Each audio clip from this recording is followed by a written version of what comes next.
Aí, meu amigo, para vocês aí que passam com problema no Audi 2011 TFSI do A4 com barulho direcionado aqui na frente da correia, o problema do carro é o diafragma que pega aqui por cima aqui da tampa.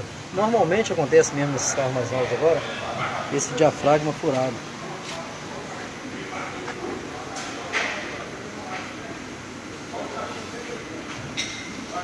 Onde vocês vão passar aí por esse problema e não acabam achando nada na internet, o problema está relacionado a esse diafragmazinho aí,